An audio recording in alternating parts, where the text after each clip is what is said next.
Praise the Lord. നല്ലൊരു പ്രഭാതം ദൈവം നാളിൽ തന്നെ നമുക്ക് സ്തോത്രം ചെയ്യാം.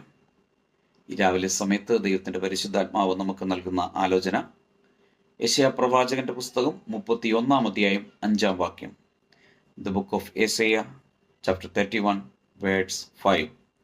പക്ഷി ചുറ്റിപ്പറന്ന് കാക്കുന്നത് പോലെ സൈന്യങ്ങളുടെ യഹോവ യെരൂശലേമിനെ കാത്തുകൊള്ളും. അവൻ അതിനെ കാത്തുരക്ഷിക്കും, നശിപ്പിക്കാതെ അതിനെ പരിപാലിക്കും. ആമേൻ. നമ്മുടെ കർത്താവ്, നമ്മുടെ രക്ഷകൻ, നമ്മുടെ വീണ്ടെടുപ്പുകാരൻ, അത് മറ്റാരുമല്ല, യേശു ക്രിസ്തു. യേശു ഒരിക്കലും നമ്മൾ നശിച്ചു പോവാൻ, നഷ്ടപ്പെടുവാൻ, ആമേൻ, വീണു പോവാൻ അനുവദിക്കത്തില്ല, കൈവിടുകയില്ല. ആമേൻ. എത്ര വലിയ പ്രതികൂല സാഹചര്യത്തിൻ്റെ നടുവിലാണെങ്കിലും ഒരു പക്ഷി ചുറ്റിപ്പറന്ന് കാക്കുന്നത് പോലെ സൈന്യങ്ങളുടെ യഹോവ നമ്മളെ കാത്തുകൊള്ളും. ഈ വചനം വിശ്വസിക്കുക, പ്രാർത്ഥിക്കുക. നിശ്ചയമാണ് കർത്താവ് നമ്മളെ പരിപാലിക്കും.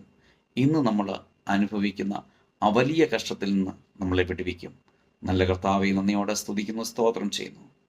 അപ്പോൾ ഈ രാവിലെ സമയത്തിനെ കേൾക്കുന്ന എല്ലാ പ്രിയപ്പെട്ടവരെയും ഈ തിരുവെഴുത്ത് പ്രകാരം പിതാവിൻ്റെയും പുത്രൻ്റെയും പരിശുദ്ധാത്മാവിൻ്റെയും നാമത്തിൽ അനുഗ്രഹിച്ച് പ്രാർത്ഥിക്കുന്നു. പ്രാർത്ഥന കേട്ടതിനായി സ്തോത്രം. യേശുവിൻ്റെ നാമത്തിൽ പിതാവേ, ആമേൻ.